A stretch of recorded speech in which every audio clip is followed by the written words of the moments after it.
Welcome to Suman TV Kannada. ನಮಸ್ಕಾರ ವೀಕ್ಷಕರೇ, ನಿಮ್ಮ ನೆಚ್ಚಿನ ಸುಮನ್ ಟಿವಿ ಕನ್ನಡಕ್ಕೆ ಸ್ವಾಗತ. ಚಿಕ್ಕಬಳ್ಳಾಪುರ ಜಿಲ್ಲಾ ಕಾಂಗ್ರೆಸ್ ರಾಜಕೀಯದಲ್ಲಿ ಹೊಸ ಬೆಳವಣಿಗೆಗಳು ವೇಗ ಪಡೆದುಕೊಳ್ಳುತ್ತಿವೆ. ನಿನ್ನೆ ನಡೆದ ಕಾಂಗ್ರೆಸ್ ಪಕ್ಷದ ಪ್ರಮುಖ ಸಭೆ ಈಗ ರಾಜಕೀಯ ವಲಯದಲ್ಲಿ ಭಾರೀ ಚರ್ಚೆಗೆ ಕಾರಣವಾಗಿದೆ.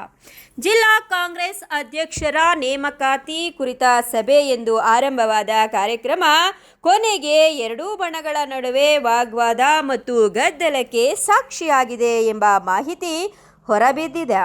ಹೌದು ವೀಕ್ಷಕರೇ, ಚಿಕ್ಕಬಳ್ಳಾಪುರ ಜಿಲ್ಲಾ ಕಾಂಗ್ರೆಸ್ನ ನೂತನ ಜಿಲ್ಲಾಧ್ಯಕ್ಷರ ಆಯ್ಕೆ ಕುರಿತು ಪಕ್ಷದ ಮೇಲ್ವಿಚಾರಕರು ಹಾಗೂ ಹಿರಿಯ ನಾಯಕರು ಚಿಕ್ಕಬಳ್ಳಾಪುರಕ್ಕೆ ಆಗಮಿಸಿ ಮುಖಂಡರ ಅಭಿಪ್ರಾಯ ಸಂಗ್ರಹಿಸಿದರು. ಆದರೆ ಸಭೆಯಲ್ಲಿ ಅಧ್ಯಕ್ಷರ ಆಯ್ಕೆ ಕುರಿತ ಚರ್ಚೆಗಿಂತ ಸ್ಥಳೀಯ ನಾಯಕತ್ವದ ಭಿನ್ನಾಭಿಪ್ರಾಯವೇ ಹೆಚ್ಚು ಸದ್ದು ಮಾಡಿದೆ ಎನ್ನಲಾಗಿದೆ. ಕಳೆದ ಕೆಲವು ದಿನಗಳಿಂದಲೇ ಕಾಂಗ್ರೆಸ್ ಪಕ್ಷದೊಳಗೆ ಭಿನ್ನಮತಗಳು ಗೋಚರಿಸುತ್ತಿವೆ.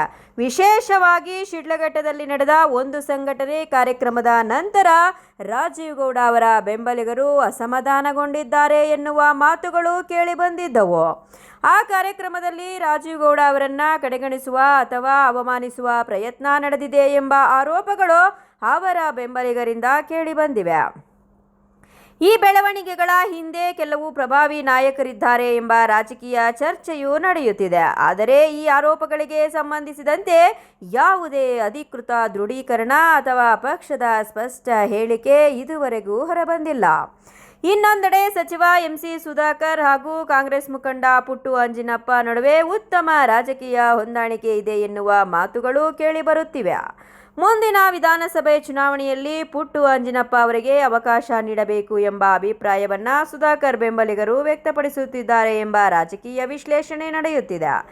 ಅದೇ ಸಮಯದಲ್ಲಿ ಕಾಂಗ್ರೆಸ್ ಶಾಸಕ ಪ್ರದೀಪ್ ಈಶ್ವರ್ ಹಾಗೂ ರಾಜೀವ್ ಗೌಡ ಅವರ ರಾಜಕೀಯ ಸಮೀಕರಣವು ಜಿಲ್ಲೆಯ ರಾಜಕೀಯದಲ್ಲಿ ಪ್ರಭಾವ ಬೀರುತ್ತಿದೆ ಎನ್ನಲಾಗುತ್ತಿದೆ. ಇದರ ಪರಿಣಾಮವಾಗಿ ಜಿಲ್ಲಾ ಕಾಂಗ್ರೆಸ್ನಲ್ಲಿ ಎರಡೂ ಬಣಗಳು ಸ್ಪಷ್ಟವಾಗಿ ಕಾಣಿಸುತ್ತಿವೆ ಎಂಬ ಮಾತುಗಳು ರಾಜಕೀಯ ವಲಯದಲ್ಲಿ ಹರಿದಾಡುತ್ತಿವೆ. ಒಂದು ಕಡೆ ಎಂಸಿ ಸುಧಾಕರ್ ಅವರ ಬೆಂಬಲಿಗರಿದ್ರೆ, ಮತ್ತೊಂದು ಕಡೆ ಪ್ರದೀಪ್ ಈಶ್ವರ್ ಹಾಗೂ ರಾಜೀವ್ ಗೌಡ ಪರ ಬಣ ಸಕ್ರಿಯವಾಗಿದೆ ಎಂಬ ಚರ್ಚೆಗಳು ಜೋರಾಗಿವೆ. ನಿನ್ನೆ ನಡೆದ ಸಭೆಯಲ್ಲೂ ಇದೇ ಬಣ ರಾಜಕೀಯ ಬಹಿರಂಗವಾಗಿ ಗೋಚರಿಸಿದೆ ಎನ್ನಲಾಗಿದೆ. ಸಭೆಯಲ್ಲಿ ಕೆಲ ನಾಯಕರು ಮಾತನಾಡಿದ ವೇಳೆ ಬೆಂಬಲಿಗರ ನಡುವೆ ಮಾತಿನ ಚಕಮಕಿ ನಡೆದಿದ್ದು, ನಂತರ ಅದು ಗದ್ದಲದ ವಾತಾವರಣಕ್ಕೆ ತಿರುಗಿದೆ ಎಂಬ ಮಾಹಿತಿ ಲಭ್ಯವಾಗಿದೆ. ಕೆಲವರು ಘೋಷಣೆ ಕೂಗಿದ್ರೆ ಮತ್ತೊಂದು ಗುಂಪು ಅದಕ್ಕೆ ತೀವ್ರ ಆಕ್ಷೇಪ ವ್ಯಕ್ತಪಡಿಸಿದೆ ಎನ್ನಲಾಗುತ್ತಿದೆ. ಇದರಿಂದ ಕಾಂಗ್ರೆಸ್ ಪಕ್ಷದ ಒಳಾಂಗಣ ಭಿನ್ನಾಭಿಪ್ರಾಯ ಈಗ ಸಾರ್ವಜನಿಕವಾಗಿ ಚರ್ಚೆಯಾಗುವ ಮಟ್ಟಕ್ಕೆ ಬಂದಿದೆ. ಮುಂದಿನ ಸ್ಥಳೀಯ ಸಂಸ್ಥೆಗಳ ಚುನಾವಣೆ ಹಾಗೂ ವಿಧಾನಸಭೆ ಚುನಾವಣೆಯನ್ನ ಗಮನದಲ್ಲಿಟ್ಟುಕೊಂಡು ಪಕ್ಷದ ಹೈಕಮಾಂಡ್ ಈ ಬೆಳವಣಿಗೆಗಳನ್ನು ಯಾವ ರೀತಿಯಲ್ಲಿ ನಿಭಾಯಿಸುತ್ತದೆ ಎಂಬುದು ಕುತೂಹಲ ಮೂಡಿಸಿದೆ. ಜಿಲ್ಲಾಧ್ಯಕ್ಷರ ಆಯ್ಕೆಯಲ್ಲಿ ಯಾವ ನಾಯಕನಿಗೆ ಮಣೆ ಬೀಳಲಿದೆ? ಎರಡು ಬಣಗಳ ನಡುವೆ ಭಿನ್ನಾಭಿಪ್ರಾಯ ಶಮನವಾಗುತ್ತದೆಯೇ ಅಥವಾ ಇನ್ನಷ್ಟು ತೀವ್ರಗೊಳ್ಳುತ್ತದೆಯೇ? ಮುಂದಿನ ದಿನಗಳಲ್ಲಿ ಕಾಂಗ್ರೆಸ್ ಪಕ್ಷದ ರಾಜಕೀಯ ಯಾವ ತಿರುವು ಪಡೆಯಲಿದೆ ಎಂಬುದನ್ನು ಕಾದು ನೋಡಬೇಕಾಗಿದೆ.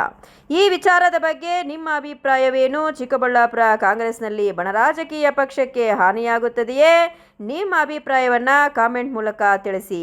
ಇನ್ನಷ್ಟು ಇಂತಹ ರಾಜಕೀಯ ಸುದ್ದಿಗಳಿಗಾಗಿ ಸುಮನ್ ಟಿವಿ ಕನ್ನಡವನ್ನು ಸಬ್ಸ್ಕ್ರೈಬ್ ಮಾಡಿ, ವಿಡಿಯೋವನ್ನು ಲೈಕ್ ಮಾಡಿ ಮತ್ತು ಶೇರ್ ಮಾಡಿ. ನಮಸ್ಕಾರ.